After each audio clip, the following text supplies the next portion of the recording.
Okay, let's jump right into this. A pretty shocking claim has just come out of the Middle East. We're talking about Iran saying it's successfully hit the absolute heart of the Israeli government.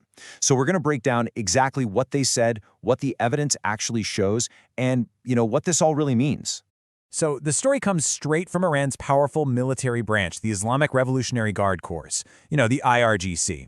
Their own media outlets, like the Tasnim news agency, are reporting that their latest missile attack wasn't just some random military target. Nope, they claim it was aimed directly at the office of Israeli Prime Minister Benjamin Netanyahu. And get this, they didn't just stop there. To really dial up the drama, the IRGC also stated that after this supposed strike, Netanyahu's fate is, and I quote, unclear. Now that's a message designed to create a ton of uncertainty and alarm, for sure. Which brings us to the million-dollar question, right? Did this actually happen? I mean, a supposed strike on a world leader is a massive, massive deal. So what do we really know? Let's dig into the facts. Okay, so here's the most critical piece of the puzzle. As of right now, there is zero independent confirmation. We're talking nothing from Israeli sources, nothing from U.S. intelligence, not a peep from any neutral observers. The claim exists only in statements coming out of Iran. So when you put it side by side, the contrast is pretty stark. On one hand, you have these huge, dramatic claims from media tied to the IRGC. And on the other hand, a total lack of evidence. There are no reports of explosions, no emergency government statements, and absolutely nothing to suggest Netanyahu is actually missing. In fact, the evidence we do have seems to point in the complete opposite direction. Just before these claims started swirling, Netanyahu was out there, in public. He was making statements, vowing to intensify strikes on Iran and saying Israel's operations would just keep on going. I mean, those aren't exactly the actions of a leader who's missing or whose government is in total chaos. So that begs the real question, right? If the strike didn't happen, why make such a bold claim? Why would you risk being so publicly proven wrong?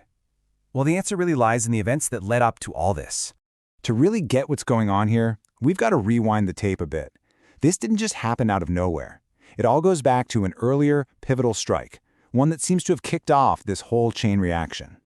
So, around the end of February, reports started coming out about a huge, alleged U.S.-Israeli strike that hit deep inside Iran. And this wasn't just any strike. It reportedly killed several senior IRGC commanders and top defense officials. U.S. Central Command even confirmed that key IRGC headquarters were destroyed. And, as you'd expect, Iran's response was to launch its own waves of retaliatory missiles and drones. Let's be really clear about how significant that February attack was. It was being called a decapitation strike, basically an attempt to wipe out the entire command and control of Iran's military. A blow that big demands a really powerful response. Not just with weapons, but with words too. And that's what brings us to the way modern conflicts are fought. Because after a hit like that, the response isn't just about launching missiles. It becomes a war of words, a battle for perception and influence. What we're seeing here is a textbook example of information warfare. It's all about using claims and stories as weapons themselves. The goal isn't always to reflect reality, but to shape the perception of reality to get what you want. So how exactly does a claim turn into a weapon? Well, it usually works in three key ways. First, it projects strength. It tells your own people and your allies, hey, don't worry, we hit back hard. Second, it creates confusion. It forces Israel and its allies to spend time and energy denying the report, making them react to your story. And finally, it helps you control the narrative, shifting the news cycle away from your own losses and onto your supposed big counterattack. And that right there is the key takeaway from this whole thing. In the world of information warfare, a claim doesn't actually have to be true to work. Just making the claim, forcing a denial, and dominating the conversation for a bit, that can be a win all by itself. It leaves all of us with a really critical question for the times we live in.